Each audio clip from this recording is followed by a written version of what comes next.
Helicopter থেকে ছোড়া হচ্ছে মুহুর্মুহু গোলা, স্থলে প্রস্তুত ভয়ঙ্কর সব মিসাইল লঞ্চার, সাগরে সাজোয়া যানের বহর, মাথার ওপর যুদ্ধবিমান ও ড্রোনের ঘুরপাক। শত্রুপক্ষের আস্তানায় ছুটে যাওয়া দিগন্তভেদী ক্ষেপণাস্ত্রের ঝংকার ও কামানের গর্জনে মুখরিত চারপাশ।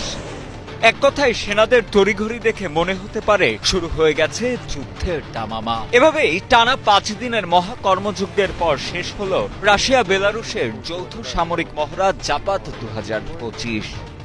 মহড়ায় শত্রুপক্ষকে ঘায়েলের বিভিন্ন কৌশল রপ্ত করার পাশাপাশি আবারও বিশ্বকে নিজেদের শক্তিমত্তা দেখালো রাশিয়া। 12 সেপ্টেম্বর থেকে 16 সেপ্টেম্বর পর্যন্ত ব্যারেন্টস বাল্টিক সাগর এবং ন্যাটো জোটের সীমানার কাছাকাছি কয়েকটি এলাকায় এই যৌথ মহড়াটি পরিচালনা করে রাশিয়া ও বেলারুশ। আন্তর্জাতিক বিভিন্ন গণমাধ্যম বলছে, এবারের জাপাত মহড়ায় দুদেশের কমপক্ষে 13,000 সেনা অংশ নিয়েছে। এছাড়া মহড়ায় TU-160 ও TU-20M3 বোমারু বিমান, MiG-31BM fighter jet, Iskander M ballistic missile system এবং কিনজাল ও জিরকনের মতো হাইপারসনিক মিসাইলগুলোর ব্যবহারও চোখে পড়ে বার্তা সংস্থা রয়টার্সে প্রকাশিত বিভিন্ন ভিডিওতে। মহড়া পর্যবেক্ষণের জন্য বেলারুশের প্রতিরক্ষা মন্ত্রণালয় মার্কিন যুক্তরাষ্ট্র সহ মোট 23টি দেশের সামরিক অ্যাটাশেদের আমন্ত্রণ জানায়। এতে ন্যাটোর সদস্য রাষ্ট্র যুক্তরাষ্ট্র, তুরস্ক ও হাঙ্গেরিও উপস্থিত ছিল। বেলারুশের প্রতিরক্ষা মন্ত্রী ভিক্টর খরেনিন মার্কিন কর্মকর্তাদের আশ্বস্ত করে জানান যে তারা মহড়ার সবকিছু দেখার এবং পর্যবেক্ষণ করার সুযোগ পাবেন।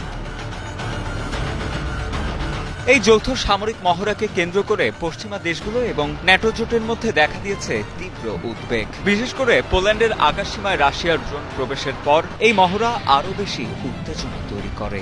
এর পাল্টা প্রতিক্রিয়ায় পোল্যান্ড সাময়িকভাবে বেলারুশের সঙ্গে তাদের সীমানা বন্ধ করে দেয় এবং ন্যাটো জোট ইস্টার্ন সেন্ট্রি নামে পাল্টা সামরিক অভিযান ঘোষণা করে। তবে মস্কো এবং মিন্স্কের পক্ষ থেকে এই মহড়াকে সম্পূর্ণরূপে আত্মরক্ষামূলক বলে দাবি করা হয়েছে। ক্রেমলিনের মুখপাত্র দিমিত্রি পেসকভ এই উদ্বেগকে রাশিয়ার প্রতি পশ্চিমা দেশগুলোর শত্রুতার ফল বলে আখ্যা দিয়েছেন।